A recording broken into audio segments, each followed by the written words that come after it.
আসসালামু আলাইকুম প্রিয় দর্শক, আমার মনে হয় যে বাংলাদেশের বেশ কিছু গুরুত্বপূর্ণ ব্যক্তি অথবা যুক্তরাষ্ট্রের সঙ্গে খুব ভালো সম্পর্ক ছিল এমন ব্যক্তিদের মধ্যে এরই মধ্যে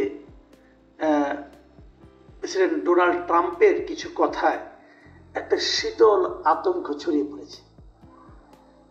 কেন মনে হলো যে গতকালকে যুক্তরাষ্ট্রে ওয়াশিংটনের হোয়াইট হাউসে প্রেসিডেন্ট ট্রাম্প তাদের যে বিভিন্ন অঙ্গরাজ্যের যে গভর্নর যারা আছেন গভর্নরদের একটা সমাবেশে বক্তৃতা দিচ্ছিলেন এবং সেই বক্তৃতা দেওয়ার সময় তারা যে নানাভাবে ব্যয় সংকোচন করছে, যুক্তরাষ্ট্রে মানুষের ট্যাক্সের টাকা বিদেশে যে নানাভাবে ব্যয় করা হতো সেগুলো তো উনি গত কয়েকদিন ধরে আপনারা শুনছেন যে এগুলি তারা ব্যয় সংকোচন করছেন এবং যেমন ইউএসআইডি নামে তাদের যে প্রতিষ্ঠানটা সারা দুনিয়াতে বিভিন্ন জায়গায় তারা অর্থ ব্যয় করতো গণতন্ত্রের স্বার্থে, গণতন্ত্রকে আরো শক্তিশালী করার জন্য, সেই ইউএসআইডি বন্ধ করে দিয়েছিল, টাকা পয়সা দিয়েছেন। এবং আমরা জেনেছি গত কয়েকদিন আগে একটা বক্তৃতায় উনি বলেছিলেন যে উনি কিভাবে ভারতে $21 মিলিয়ন, বাংলাদেশে $29 মিলিয়ন দিয়েছেন, এই ইউএসআইডি দিয়েছিল আর কি, ওইগুলি যেগুলো আরো দেওয়ার কথা ছিল সেগুলো উনি বন্ধ করে দিয়েছেন।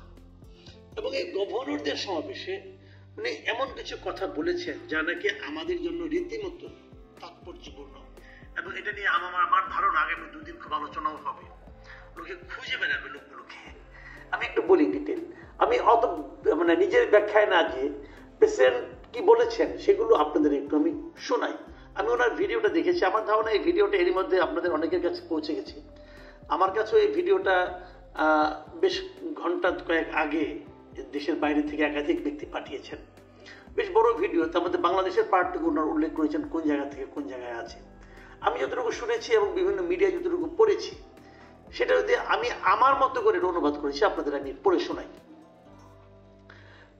প্রেসিডেন্ট ট্রাম্প বলেছেন যে রাজনৈতিক পটভূমি শক্তিশালী করতে ইউএসএইড $29 মিলিয়ন দিয়েছে বাংলাদেশকে, আর সেই টাকাটা গেছে এমন একটি প্রতিষ্ঠানের কাছে যার নাম কেউ কখনো শোনেনি।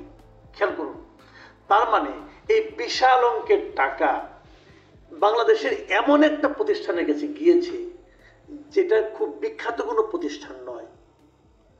আমি বলি আপনারা ভাবতে থাকুন বাংলাদেশের কোন প্রতিষ্ঠান হতে পারে এমন যেটা কোনো বিখ্যাত কিছু না, কিন্তু যুক্তরাষ্ট্র তাদেরকে এত টাকাটা দিবে, যুক্তরাষ্ট্রের সঙ্গে খুব ভালো সম্পর্ক, সেটা কি হতে পারে? আনফরচুনেটলি ডোনাল্ড ট্রাম্প তার নাম বলেননি, কিন্তু নাম না বলে আরো কিছু কথা বলেছেন, সে আলোচনায় আমি আসছি যাতে নাকি আপনি একটা ধারণা পেতে পারেন। এতে ভালো আছে মন্দ আছে সে আলোচনাটা করবো একটু পরে। আমি তিনি বলেছেন, তার ভাষায় যদি হুবহু বলি, হুবহু বলেছেন যে তারা $29 মিলিয়ন, $29 মিলিয়ন মানে কত? আমাদের টাকায় 350 কোটি টাকারও বেশি, 350 কোটি টাকারও বেশি।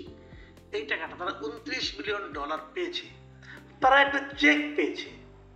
আপনারা চিন্তা করতে পারেন, ধরুন আপনার একটা ছোট্ট ফার্ম আছে, আপনি এখান থেকে $10,000 ওখান থেকে $10,000 করে পেতেন, আর তারপর আপনারা যুক্তরাষ্ট্র সরকারের কাছ থেকে $29 মিলিয়ন পেয়ে গেলেন, অথচ সেই প্রতিষ্ঠানটিতে মাত্র 2 জন মানুষ কাজ করে, মাত্র 2 জন মানুষ কাজ করে। কিন্তু এখন আপনাদের জন্য কিন্তু পাজলটা আর একটু ইজি হলো। আপনি এটা জানতে পারলেন প্রতিষ্ঠানটা ছোট, ছোট কেন? তারা এই $10-20 হাজার বিভিন্ন জায়গা থেকে নিয়ে টিয়ে কাজ করতে এতদিন, হঠাৎ করে তারা $29 মিলিয়ন পেয়ে গেল, মানে 350 কোটি টাকার বেশি পেয়ে গেল। এবং সেই প্রতিষ্ঠানে কাজ করে কজন? মাত্র 2 জন মানুষ। এখন আপনি ভাবুন কোন কোন প্রতিষ্ঠানে অথবা এনজিওতে মাত্র 2-3 জন লোক কাজ করে, খুব কম লোক কাজ করে, চিন্তা করলে হয়তো পেয়ে যাবেন, অথবা খোঁজ করতে থাকুন। উনি তারপরে কি বলেছেন, আরো বলেছেন, ওনার কথায় আবার পড়ছি ওনার ভাষায়, যে মাত্র 2 জন মানুষ। আমার তো মনে হয় তারা এখন খুবই খুশি, তারা হঠাৎ করে বিরাট ধনী হয়ে গেছে এমন বিশাল প্রতারণার মাধ্যমে অর্জনের জন্য। আমার তো মনে হয় শিগগিরই খুব ভালো একটা অর্থনৈতিক বিষয়ক ম্যাগাজিনের প্রচ্ছদে তাদের ছবি ছাপা হবে। এটা কিন্তু উনি ফান করে বলেছেন আর কি, যে এত টাকা হঠাৎ করে পেয়ে গেছি, হঠাৎ করে তারা এত বড় লোক হয়ে গেছে, এখন তাদের নিয়ে তো যে কোনো একটা ম্যাগাজিন, বিশেষ করে ফিনান্সিয়াল ম্যাগাজিন যেগুলো আছে, তারা তো তাদেরকে নিয়ে কভার স্টোরি করতেই পারে। এই জিনিসটাই কিন্তু ইঙ্গিত করেছেন। এখন কথা এই পর্যন্তই বক্তব্য, ওনার বক্তব্য। এখন প্রশ্নটা হলো যে টাকাটা পেয়েছেন কোন খাতে, এটা কিন্তু একটু জানা দরকার আপনাদের। আপনারা ওই যে ডেমোক্রেসি ইন্টারন্যাশনাল ওয়েবসাইটে যান, সেখানে দেখবেন যে বাংলাদেশের রাজনৈতিক পটভূমি শক্তিশালীকরণ প্রোগ্রামের জন্য মূলত এই অনুদানটা দিয়েছে ইউএসআইডি এবং ডিএফআইডি, এই দুইটা প্রতিষ্ঠানে কিন্তু এই অনুদানটা দিয়েছে। এই প্রোগ্রামটা কেন ছিল? এই প্রোগ্রামটার মূল লক্ষ্য ছিল যে রাজনৈতিক দলগুলির মধ্যে সক্ষমতা বৃদ্ধি এবং রাজনৈতিক দলের সঙ্গে ওই নির্বাচনী এলাকা যেখানে তারা কাজ করে, বিভিন্ন নির্বাচনী এলাকার তাদের মধ্যে এমন একটা সম্পর্ক বাড়ানো যাতে নাকি ওই এলাকায় রাজনৈতিক সহিংসতা কমে যায়। এই উদ্দেশ্য মহৎ, কোনো সন্দেহ নাই। কিন্তু প্রশ্ন হলো কয়েকটা এখানে। কয়েকটা হলো, প্রথমত ডোনাল্ড ট্রাম্পের দিক থেকে যদি দেখি, ওনার প্রশ্নটা হলো এই টাকাটা তো আমার টাকা, আমার দেশে মানে যুক্তরাষ্ট্রের মানুষের ট্যাক্সের টাকা, সেই টাকা দিয়ে আমি আরেক দেশের গণতন্ত্র নিয়ে অত মাতামাতি করতে যাবো কেন?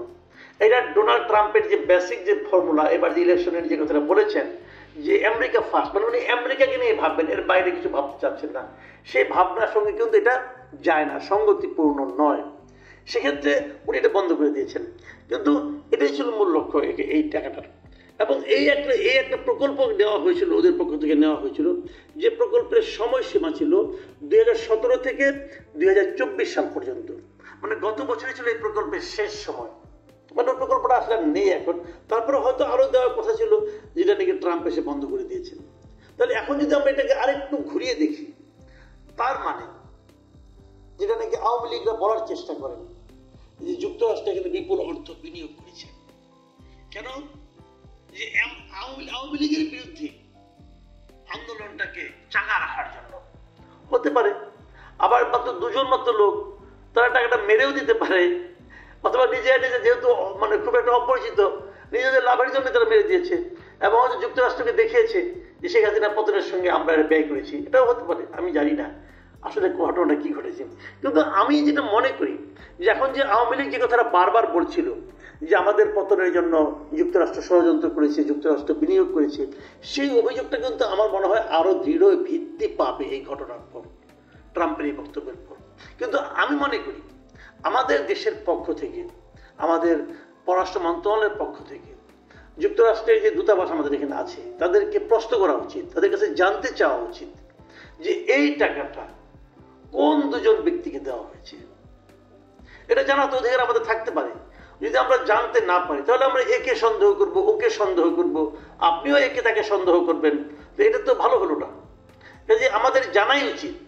এবং আমি পররাষ্ট্র মন্ত্রণালয়কে বলবো, ভাই এটা আপনারা একটু খোঁজ খবর নেন, আপনারা যুক্তরাষ্ট্রের যে দূতাবাস আছে তাদেরকে জিজ্ঞাসা করেন যে এই দুই ব্যক্তি কে, যে দুই ব্যক্তির কথা আপনার ট্রাম্প ইঙ্গিত দিয়েছেন, ছোট একটা ফার্ম, সে ফার্মে কেউ চিনতো না, এরকম ফার্মটা কে, কারাই টাকাটা নিয়েছে, তারপরে তাদেরকে ধরেন, ধরে জিজ্ঞাসা করেন তুমি এই টাকা নিয়ে কি করেছো। এটা যদি এই সরকার করতে না পারে, তাহলে এই ষড়যন্ত্রের সঙ্গে অনেকে কিন্তু এমনও সন্দেহ করবে যে হয়তো সরকারও জড়িত আছে। মানুষের সন্দেহ কিন্তু আপনি থামাতে পারবেন না, অথবা এই সন্দেহটা কিন্তু ছড়িয়েও দেওয়া হবে। কেউ কেউ ইন্টেনশনালি ছড়িয়ে দেওয়ার চেষ্টা করবেন, আপনাদের লাভ হবে না কোনো। কারণ বরং ট্রান্সপারেন্সির স্বার্থে হলো আপনাদের এই খবরটা নেওয়া উচিত। তারা কি নেবেন? আমরা বরং অপেক্ষা করি দুদিন, দেখি কি হয়। প্রিয় দর্শক, এখন এ পর্যন্তই। আল্লাহ হাফেজ।